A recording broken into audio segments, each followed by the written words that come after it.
On today's show, we'll discuss the few Sens prospects that stood out over the weekend during a pair of losses at the rookie tournament in Buffalo. And it's that time of year for the Locked On Senators podcast calendar. It's our 5th annual organizational value ranking where we rank all 63 players in the organization. We're starting at the bottom and we'll work our way up. Looking forward to that and more on today's Locked On Sens. I'm Jake Sanderson. I'm Tim Stützle, and you're listening to the Locked On Senators podcast. You're Locked On Senators, your daily podcast on the Ottawa Senators. Part of the Locked On Podcast Network, your team every day. Welcome. You are locked on to the Ottawa Senators, the only daily podcast covering the Sens.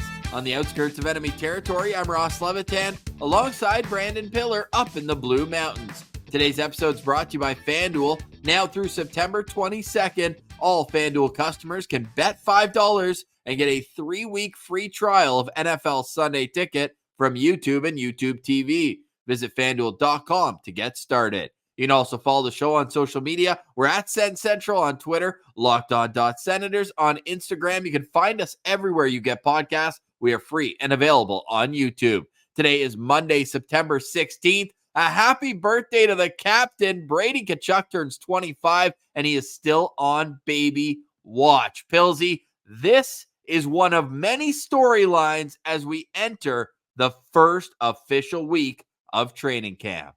Yes, happy birthday to the captain, and hopefully the family is doing all right as they await their first kid. So that's exciting news. But we got to get Brady back with the team and back on the ice as soon as possible. So we definitely want that dad strength coming in, though. That'll be awesome for Brady Tkachuk. Crazy, he's only 25, Ross, doesn't it? It seems like he's been around forever.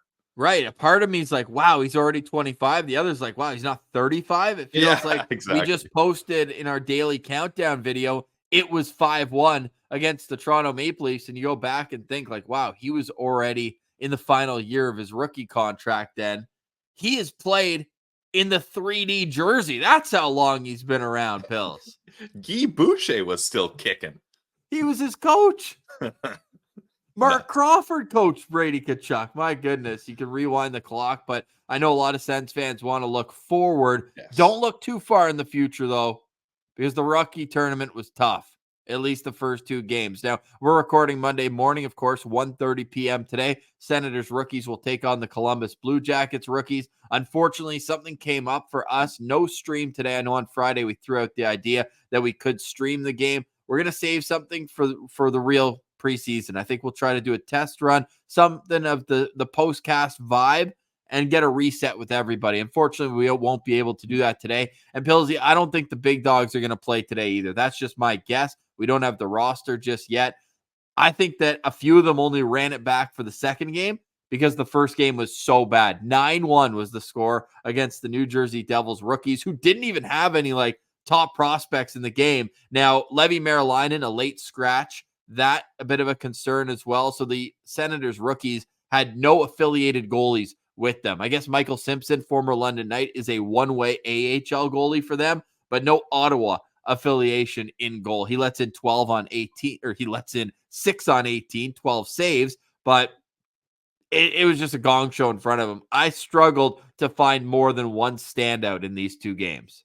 Yeah, and Ross, we were hyping up the rookie tournament. I felt like we start 7 or 8 episodes being like, rookie tournament's almost here, rookie tournament coming up, and then bang, a 9-1 loss right to the face to get things started off. So, Sens fans, if you weren't in mid-season form, you're used to it now. But thank goodness our guy, who's not a disher, he's a goal scorer, Ross. Stephen Halliday ends up potting at least 1 measly goal so they don't get shut out 9-0. Well, in that game, and then he scored in the next game. So I had a little crystal ball out on Thursday when we did our players to watch. I said he would, did I say match? Or did I say he'd surpass his AHL goal total? We'll have to check the tape, yeah. But if you don't check the tape, just know I said match, because Halliday had 2 AHL goals last year. He's had 2 in the tournament. The second one, an absolute beauty. But you mentioned, it's like we're starved for hockey. And then you get to the rookie tournament, and we've had conversations with some of the young kids, especially the higher draft picks, who hate this tournament. And it makes sense because you have all these undrafted free agents who are trying to make a name for themselves. One, it's sloppy hockey. It's summer hockey. These guys have one practice together before they go. Now, is this excuses for losing 9-1? Heck no. But it does look very sloppy out on the ice. This is not NHL hockey, despite some teams wearing their regular jerseys. The Pittsburgh team didn't even wear theirs on Saturday, which made losing to them even more embarrassing. 4-2 the score. They were wearing their practice jerseys. I guess Kyle Dubas walking in saying, you guys got to earn your jerseys. Jason Spezza comes in. Hey, it's a man's league. You're a bunch of boys. A little throwback 21 years Yeah, you later. don't give steak to a baby, Ross. No, you certainly don't. But in this case, the Ottawa Senators rookies could probably use a little something else other than steak, because they certainly didn't skip out on their Wheaties. You can tell the size certainly a factor for the Senators in this tournament. They're big, but are they mobile? Are they smooth? These are things that I think need to improve on throughout the course of training camp for the guys who are going to take the next step. But I had to just keep reminding myself, a lot of these guys are never going to be wearing a Senators jersey ever again. Yeah, Ross, I almost wish the Sens had followed suit and made them wear practice jerseys, because seeing real Sens jerseys whipping around there and losing, 9-1? 4-2. Excuse me, and 4-2. 13-3 on aggregate. Not great. But It's a touchdown and a field goal, that's all. Yeah, it's good to see the players out there. No injury for Tyler Boucher, so that's Or a anyone. success. Yeah, That's or good. anyone, which was my overall wish. You and Martian loved Gabriel Eliasson's play out there. He's just he makes me smile when he plays hockey. He's Yeah. never seen a cross check he didn't like. Yeah, and that's why the Sens drafted him. So he's doing exactly what he needs to be doing. I thought Matthew Andonovski, decent. I was hoping for a little bit more, especially when he had the opportunity to play with Tkachuk. Other than that, Ross, I don't have a lot of notes from these rookies here. Carter Yakimchuk had one good power play shift that ultimately ended up on Halliday's stick. He made no mistake. Did we mention Stephen Halliday was a standout? Like, he was awesome. And other than that, there wasn't a whole lot coming up behind him. You mentioned that some people weren't necessarily in midseason form. You know who was? The haters. When the Ottawa Senators tweeted out that the Devils made it 6-0, that tweet has 400,000 views and 199 retweets, many of which are quote tweets saying Sens hockey is so back. Yeah, I mean that's what I mean. Sens fans, we don't get to escape our pain. It hits us right off the bat, even in a rookie tournament. The first game where Sens jerseys are out there, pain. It's so much pain. And some people saying this is the last thing you see before an exorcism. Devils make it 6-0. There's a lot of great fun going on in the comments. You have to remember, though, how good of a start to the championship DVD this is going to be when the Senators win the cup. Sure. Yeah. All championship DVDs start with the rookie tournament. At a 9-1 loss. Look, I don't think that the fan base can handle it, but a part of me wants to see them struggle through preseason, because we all know preseason doesn't matter at all. What was it? Calgary beat Vancouver 10-1 or 10-0 last year in preseason. We know how the seasons went for both of them and when it mattered. But I really am enjoying this pendulum swing from all of the national types who feel like they've been once bitten, twice shy, betting that Ottawa would take that next step for the last 2 years. And now it is just all hate. We don't want him anyways, Ross. We don't want him. But the Sens have never been nationally loved or universally loved.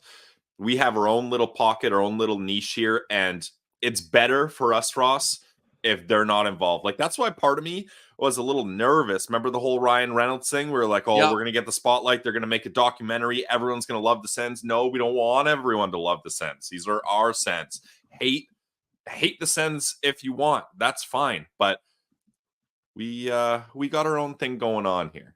Yeah, what's that? 9-1 loss in rookie tournament? That's what we got going on. Hey, it's called hustling, Ross. You let them think that you're down bad, and then boom, they're gonna come out of the gates flying. Hopefully, geez. First preseason game next Sunday against the Toronto Maple Leafs in Toronto. It's a 7:00 Eastern time start. Then the Senators will be at home for their home preseason opener against the Maple Leafs on Tuesday. The real thing gets started on October 10th, and our friends at the Glebe Central Pub have booked the bus. Sue will be bringing us to the CTC on October 10th. So get your tickets. I'm so excited. I can't even speak. Yep, fair. Tickets are available on the website now.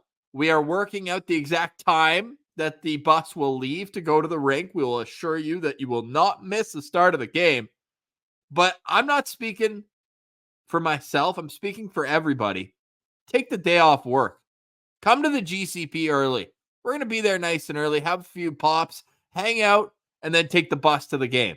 So that is the headquarters where you can find us all day long. Get your tickets to the bus and come hang out with us at the Glebe Central Pub. Cannot wait for that on October 10th. Pilsy, before we get to the bus, before we get to the season, we've got our organizational value rankings to get to.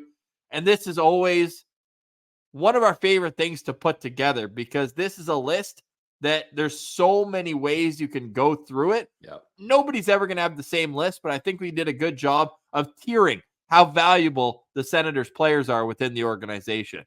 Yeah, and this is an exercise we've done now 5. This will be our 5th year, and we do this to remind people, hey, what about this guy? Where's that guy at? Where is he playing? How's he been doing? And it's more an exercise of the players you might have forgotten about.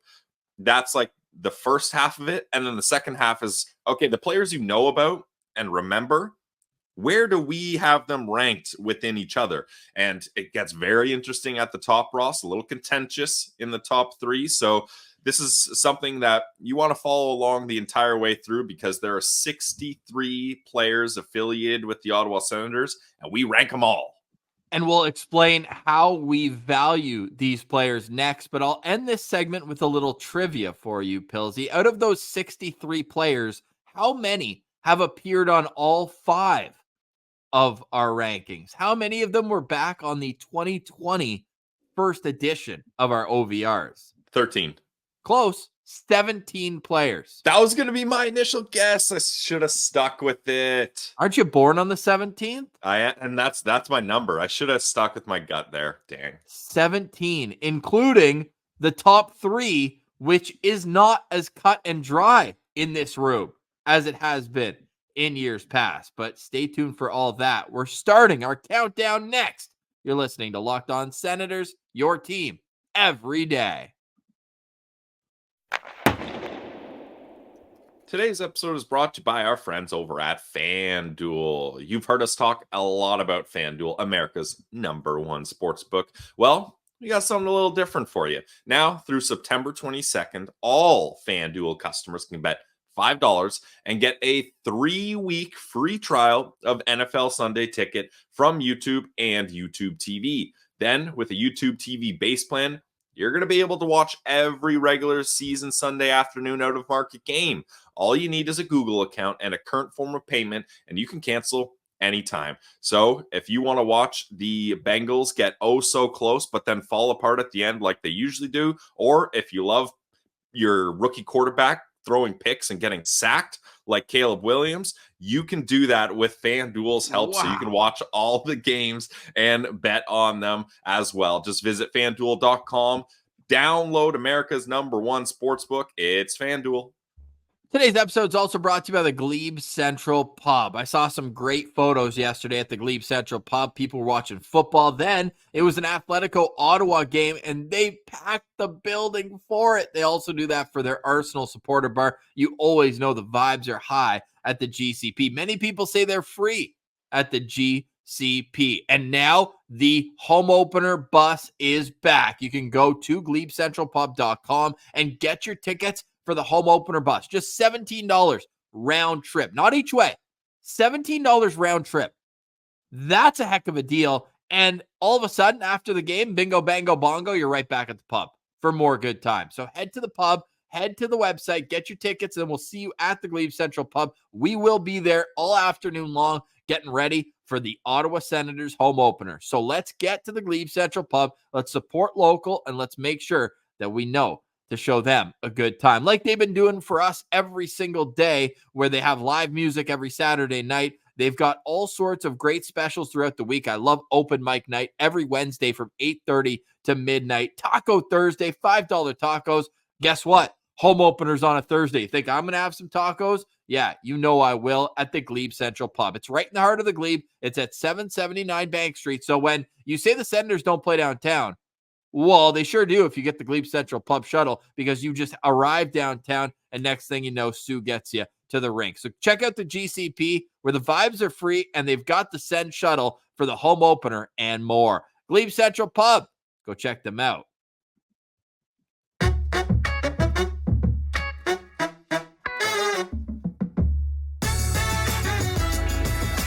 All right, Philsy. I got to the end of that. I was like, how do I dismount this? Go check them out is my tagline.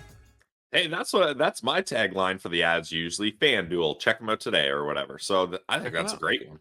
All right. Well, we're excited to be at the Glebe Central Pub, a longtime sponsor. When we say that supporting our sponsors is supporting us, we certainly mean it. We'd love to welcome back Glebe Central Pub for year 3 together. This is year 6 of Locked On Senators, and it is season 5 of our organizational value rankings. Look, I'm actually going to do this, Pillsy. We haven't even spoken about this, but I'm going to do it for the people. We're going to make a new Google Doc, and as we do the countdown, I will be pasting those names into the list, and that way we'll put that in the comments in case you want an easy, clickable list to find all of our rankings, and you can see what the year-over-year progression is. We've got, of course, our player cards coming up as well. But, Pillsy, the big question, how do we rate value? That's a fair question, Ross. So we've done this. It's organizational value rankings. So the key thing is, or at least how I think about it, Ross, is how valuable are these players to this organization, first and foremost, but then not just how the Sens view them, but how valuable are they in a league sense as well? Kind of like, you're playing Chell on PS5 and they've got the little trade bar of amount of value, that kind of thing. So we're looking at age, contract, skill, health, draft position a little bit for the new guys. Yep, draft position, where they're playing, things like that. Even position, left hand D over right hand D kind of thing. So basically, it's your total value that each player has, and we've tried to, rather than just do one long consecutive list, we've tried to break it up into tiers to group guys together, and then that way, if you have an issue of where guys are ranked 1 or 2 spots, it's not that big of a deal. It's more about where they're tiered. But if it is a big deal that we misranked your favorite player, sound off in the comments. Let us know. We have 10 tiers this year. Tier 1 is our franchise tier. No spoilers, but it's 3 players long. We've got an elite tier below it, followed by a very good young talent tier. NHLers, promising young talent. Fringe NHLers. Prospects, AHL depth, more prospects, and the final tier, unknown, where guys just haven't made their mark. We're just really going off their draft position unless they haven't done a whole lot since then. And that's the tier we're going to start at coming in. And by the way, last Monday, we did a complete roster recap and we discussed all the players that left this list, the dearly departed. Last year, the list was 60 long. This year, it's 63. However, we do have 2 additional ones. We'll call them 64 and 65. Kalen Addison and Nikolai Kulemin not officially on the list. They will be at Senators training camp on professional tryouts. Well, what do you say, Pilsy? Starting off our organizational value rankings, 7th round pick, Nicholas Van Tassel. Yes, Nicholas Van Tassel, Ross. I believe I have Googled Nicholas Van Tassel more times than anyone else on the planet. You know when you look the guys up and it comes in purple in your search bar, there's like 5 of them for Nicholas Van Tassel. So, and right under it, it says you visited this page often. Yeah, which is great. I'm really caught up on my Nicholas Van Tassel news. He's 20 years old, centerman, 6'4", 201 pounds, shoots right, and he played at UMass last year, 24 games, only one goal, only one assist for 2 points.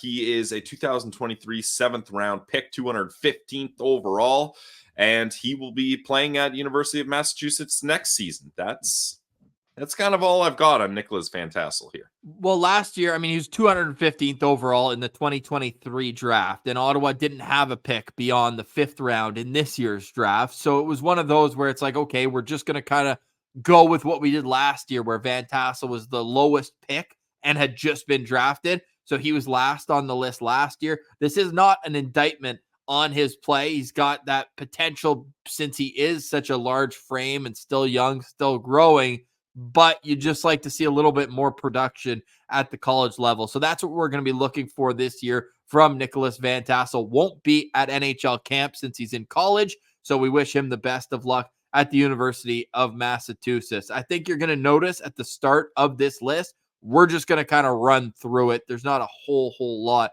to dive into, and as we get nearer and nearer to the top, we'll start to get into some discussion about what our expectations are this year. But last year, I'd say maybe slightly below expectation for Van Tassel. You'd like to see more than 2 points in 24 games, but we also don't know the scope of how limited his role may have been or anything like that with the University of Massachusetts. Did I pronounce that right? My mom told me the other day I don't pronounce Massachusetts right.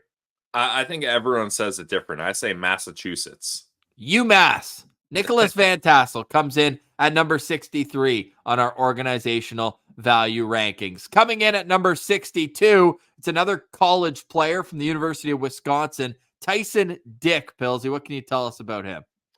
Tyson Dick, University of Wisconsin, although he was at UMass the year before, this year at University of Wisconsin, played all 28 games, no goals, unfortunately, but he did have 9 assists, matching his point total from the previous year. He was drafted in the 7th round of the 2022 draft, 206th overall. Good Abbotsford, BC kid, 20 years old, 6 feet tall, 170 pounds, left shot, centerman. And I'm not sure. I assume he's going to be back at University of Wisconsin. Usually EP has their next year already loaded up there, but I don't see that. So I guess unknown where Tyson Dick will be playing next year. As we discussed with David St. Louis last week, though, might be a good thought to get the players out of there just for now. The program hasn't necessarily been too solid. But again, do you want to be at 3 schools in 3 years? That's something that Tyson Dick is going to have to wait. Or away, I should say. Last year, as a freshman, he had 5 goals and 9 points. This year, no goals and 9 points. -4 in his first year, +13 last year on a University of Wisconsin team that didn't have a whole lot of guys in the pluses. Tyson Dick was the 5th highest on that team over in Wisconsin. I'm expecting more of the same probably next year. 20 years old, though. Let's get a goal next year, though. Let's get a goal. Yep. Tyson Dick comes in at number 62 on our Locked On Senators organizational value rankings. Coming in at number 61, it's Owen Beckner, who, I mean, out of the players we've done so far, he's a player at least that we talked to Angus Crookshank. We talked to some guys at development camp, and they're like, hey, Owen Beckner stood out. So Owen Beckner comes in at number 61. Yeah, and certainly the point totals for Owen here jump out a little more than the other guys. In 61 games in the USHL with the Tri-City Storm, 14 goals, 31 assists, good for 45 points. Needs a little work in the -15, but that's okay. He also had 4 points in the playoffs, Ross, and he's done with the USHL. He's going to be going to Colorado College next season, and this is another 7th round pick, so you're probably getting the hang of the bottom players we have, 7th rounders in The 2023. Unknowns. Yeah, unknown. We're still taking a look at these guys. 204th overall, 6'2", 181 center, left shot. Owen Beckner. I think he's going to have a smooth transition to college, Ross, because he did come from the BCHL the season before and was able to jump into the USHL. So I think that's a good pathway. BCHL, USHL, NCAA. I think that's a nice progression.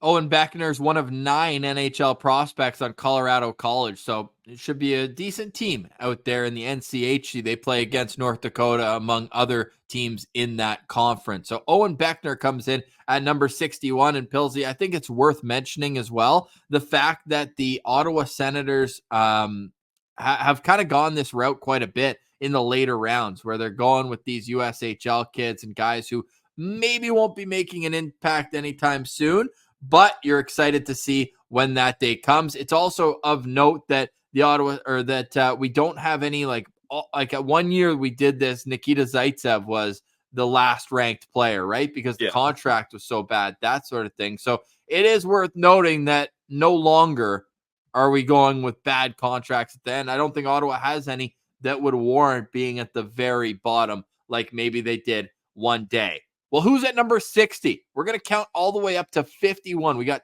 10 more players to get to on this Locked On Senators organizational value rankings. That's coming up next. You're listening to Locked On Senators, your team every day.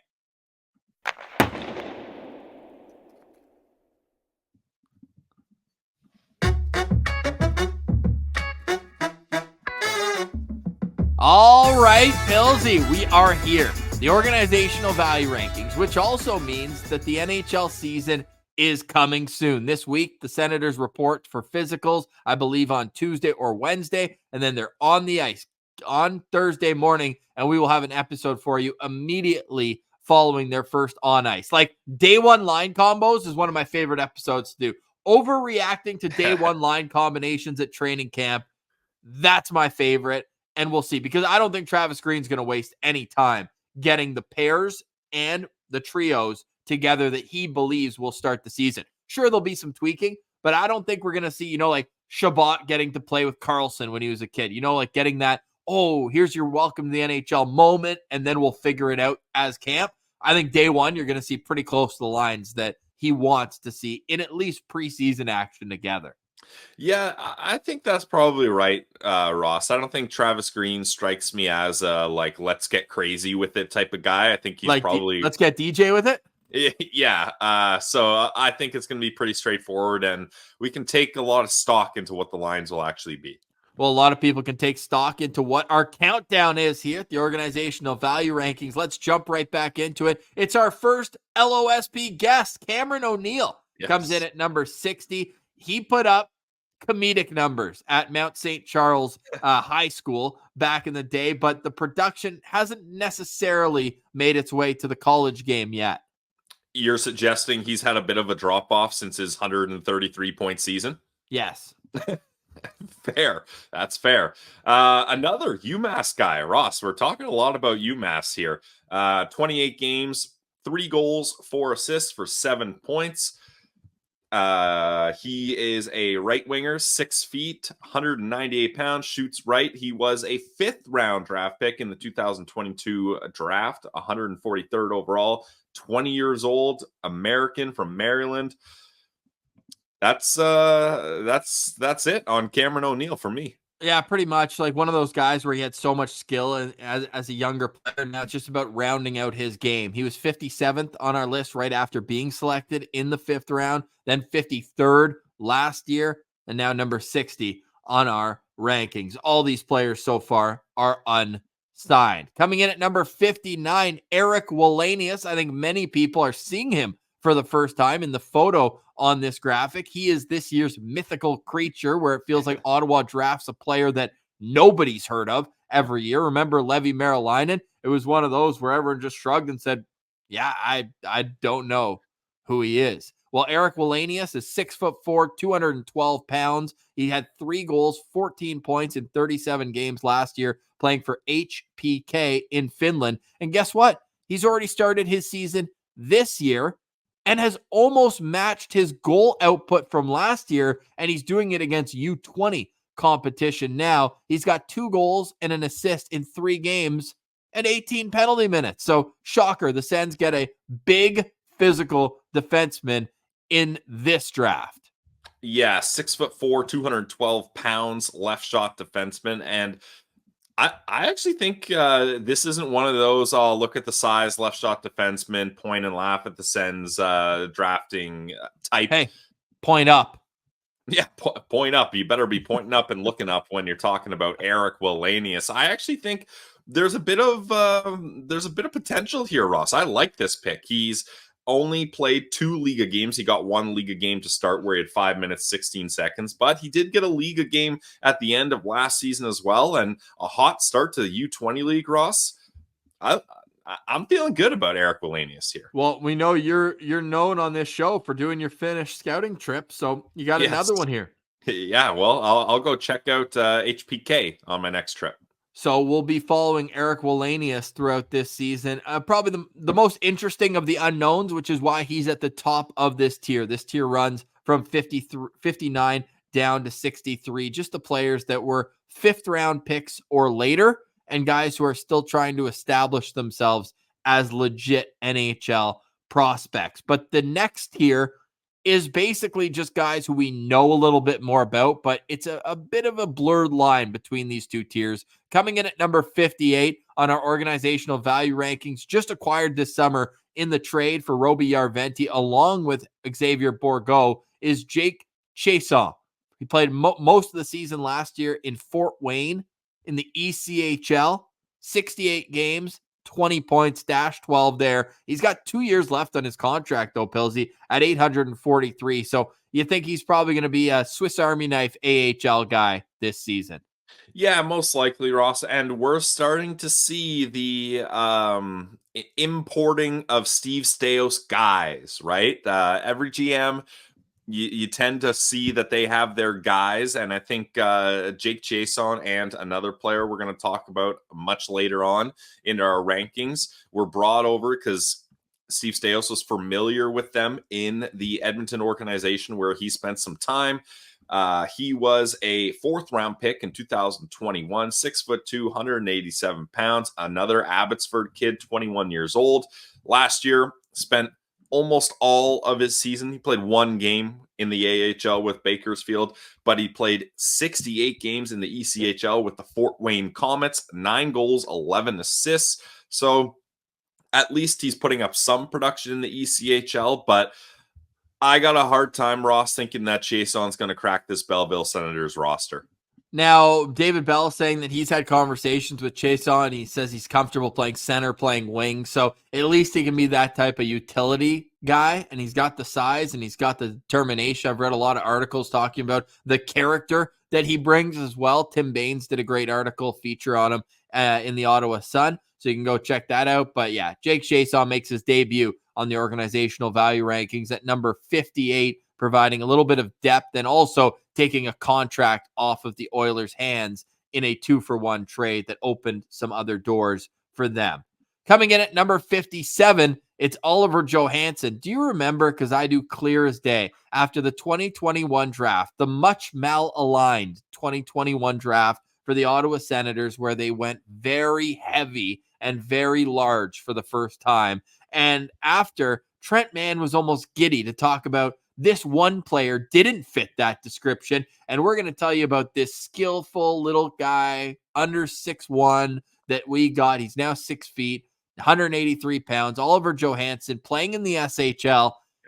It's screaming Jonathan Dahlen 2.0, where the skill is there, but you're like, why are you not putting it together year over year? He went from right after being drafted 52nd on a ranking all the way up to 40, then 43. And now we're losing hope that he might even ever come over. He's down at number 57. Well, Ross, this is the exact type of player that I was talking about, that why it's such a good exercise to do the organizational value rankings. This is a 3rd round pick that I think a lot of Sens fans have kind of forgotten about. So we're here to remind you. I don't know if I'm as down on his progression as you are, just because, Ross, what I will say is playing the entire season in the SHL is a really good sign. Before, obviously, splitting time in the J20, the Allsvenskan, getting a handful of games in the SHL. Johansson played 51 games, 5 goals, 3 assists, so not exactly lighting it up, and he certainly had a dry spell at the end of the season, but it gives me at least hope that he was never brought down or didn't get loaned to the Allsvenskan or anything like that. So that's at least a good sign for the 21-year-old here. He's playing in the top league for sure, and he'll do that again this year with Timra, a team that also had Jonathan Dahlin back in the day. I'm not down on his progression. I'm just down on whether he's ever even going to come over, and if he does, is he going to be more than an AHL player? I used to have some high hopes for him, but now not sure. That's why he's at number 57 on our organizational value rankings. At 56, one of the 17 players that's been on this list for all 5 of the years. 55th after the first year. I should say it's Philip Daoust, if you're not watching. 22 years old. Really tough injury situations for him the last couple of years. We thought he scored his first goal in his first AHL game. We were boots on the ground in Laval. Yep. It gets deflected. He gets an assist instead. And then did he get a goal that season? If not, he had to wait a long time. He did not get a goal that season, Ross. In 15 games, he had 5 assists. He's a fun player to watch in terms of he's got the hands, he's got the smarts, but it just feels like it might top out as AHL skill. Ross, I think there's so much potential here for Daoust, but he just unfortunately can't stay healthy. Like you're looking at his last 3 seasons.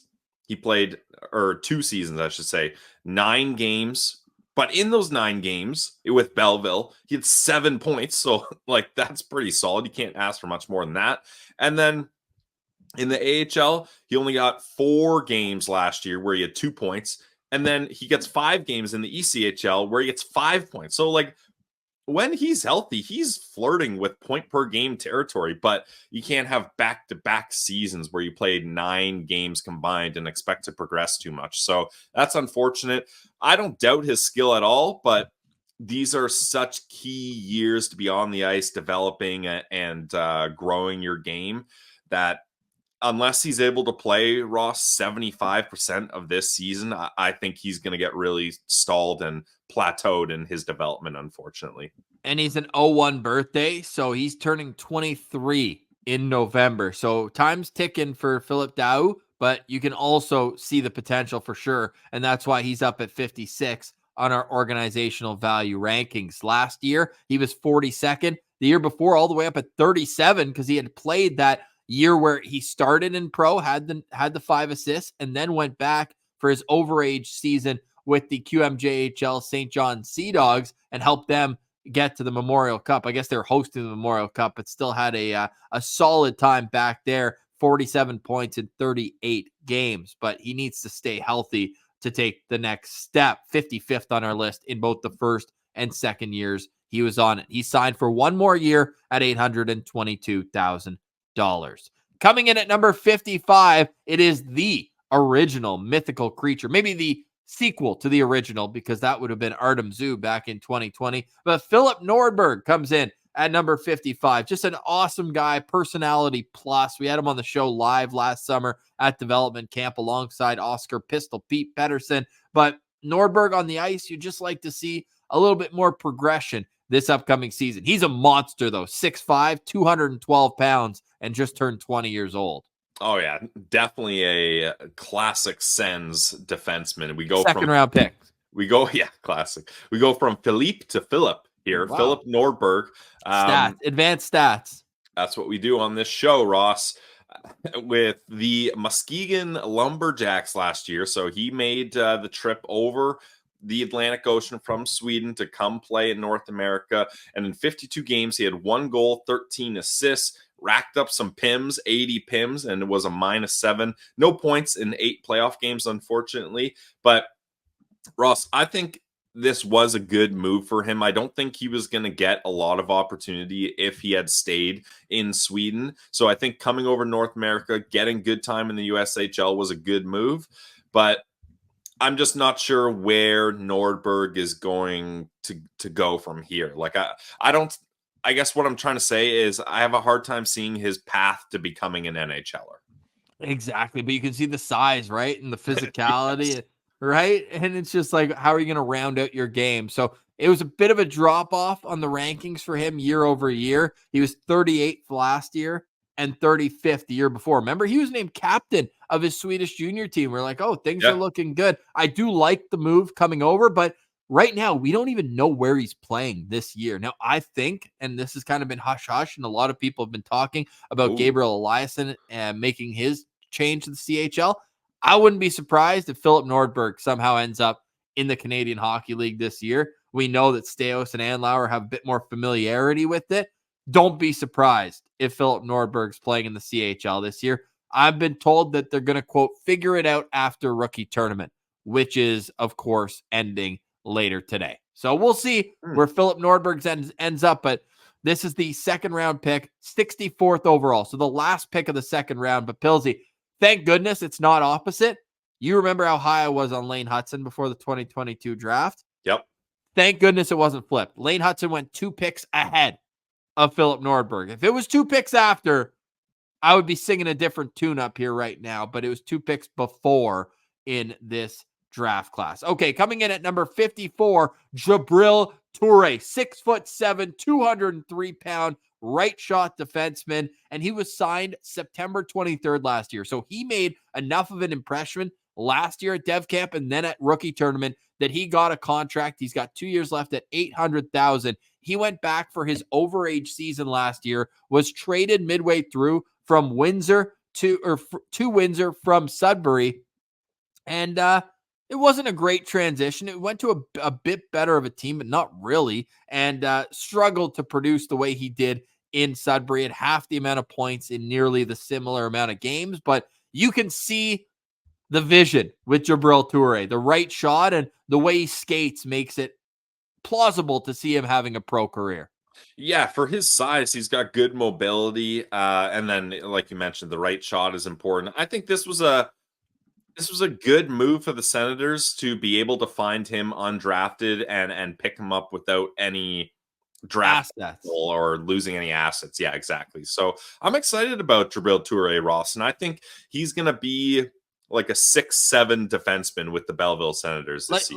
Like Sabrango's role last year. Yeah, kind of like that. And I wouldn't be surprised, and I think maybe it would actually be a good thing if he spends a bit of time in the ECHL as well. Definitely. You just want this guy to be playing games. Yep. And I think you just have this raw talent. And again, maybe this is the Sens thought process too. When they go with these large players, is sometimes those are the guys that take a little bit longer to develop because they're still growing into their body and doing all that. So I'm going to be excited to watch Jabril Toure. And not sure if you knew this, but he and Pierre Dorian's son played together. So there was that connection when they signed him that, oh, don't you remember being in the hallway in Hawkesbury back when he played Junior A for the Hawks? Shout out the good people of Hawkesbury. And he also played a little bit in Carleton Place a few years ago before moving on to Sudbury. Jabril Toure makes his debut on our organizational value rankings at number 54.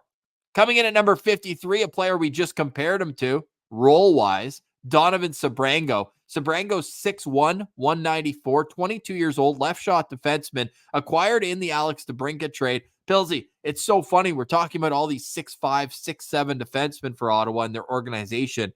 Does Donovan Sabrango probably plays meaner and more physical than most of those guys? Yeah, he does. And I love the way Sabrango plays, and our pal Sean Fafaro from Kitchener Rangers told us a lot of good things about Sabrango. Definitely a fan favorite there, and he seems like he's the kind of guy you want in your system to, I don't know how to word this, but like show the rest of the guys that it's not always going to be an easy path, but you got to work hard and you got to be consistent to keep that grind going. I feel like that's something Donovan Sabrango does. Good Ottawa boy, 22 years old, left shot defenseman, 6'1", 194 pounds.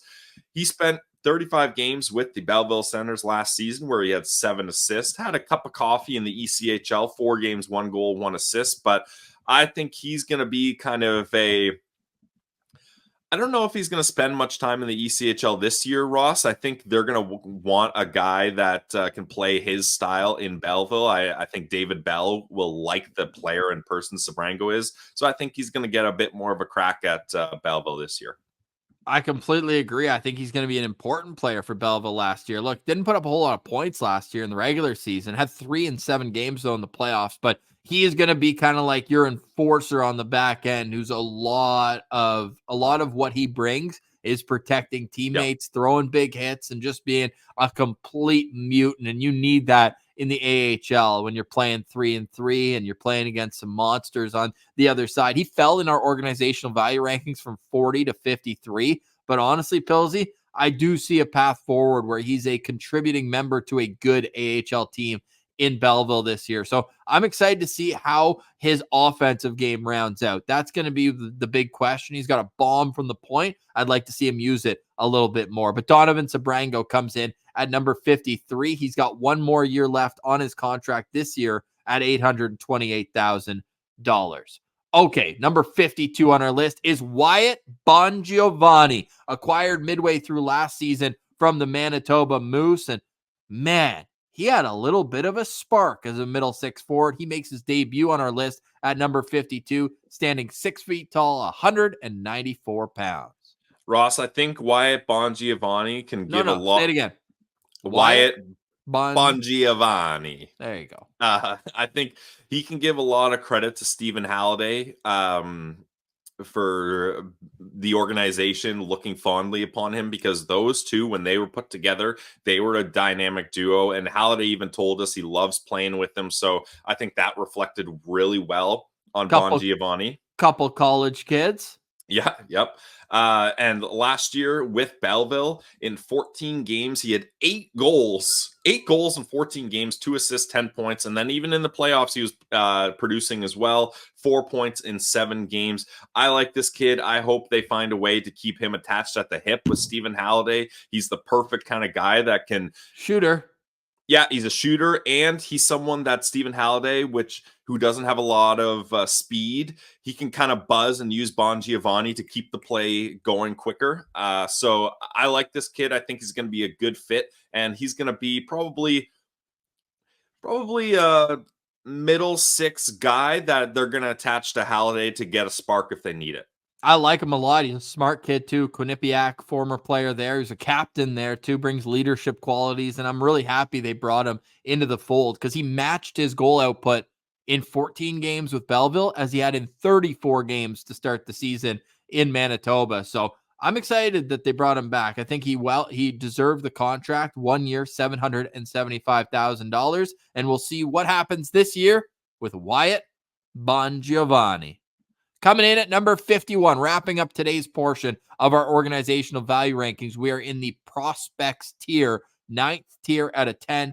And I think this is the first player that some people are going to get mad at our rankings. Tomas Hamara is our player at number 51, 6 feet tall, 185 pounds, 20 years old. And I think that might be lost on me a little bit, how young he still is. He's a 3-time World Junior player, and he had a good year, but the offense wasn't taking that next step that we figured it would in the OHL.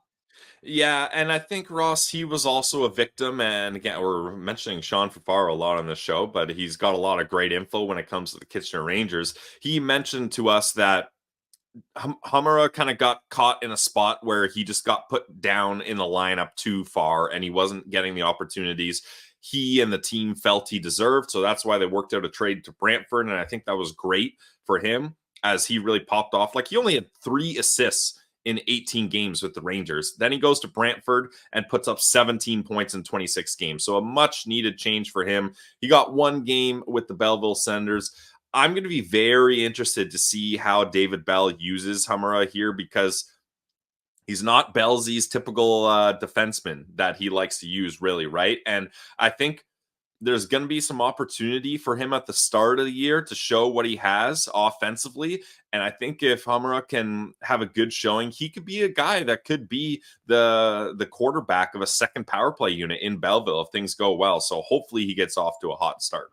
Agreed. It's just a matter of how he's going to get that ice time, because he and Jorian Donovan, who have been kind of attached at the hip since being drafted 2 rounds apart, Hamara first in the 3rd round back in 2022.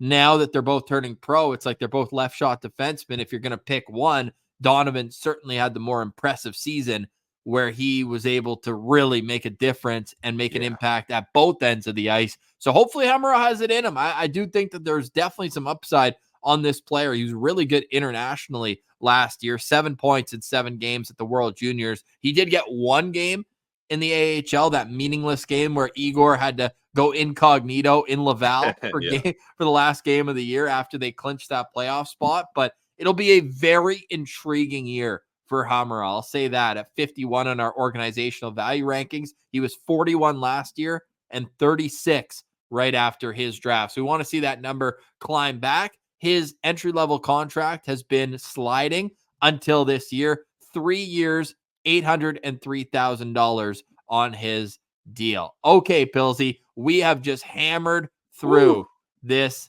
ranking, and we're going to continue to do so. It's going to be our second and third segment probably for the rest of this week, but we've got so much Senators action to get to as well. So this was all the tier of prospects. We also have 2 more players at the 3 more players at the top of this tier before we get to tier number 8. We appreciate everybody for being with us. I know it's kind of funny. We're telling our friends ironically or non-ironically, like, yeah, we're going to rank the Senators players. Oh, like Timmy, Brady, Sanderson. We're like, no.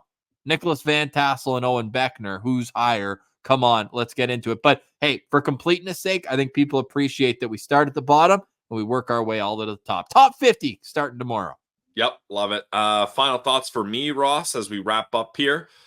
Let's get a win for these Sens rookies today. We're recording before the game here. It'd be nice if they don't get swept in the rookie tournament up against the Columbus Blue Jackets today. So let's get that W.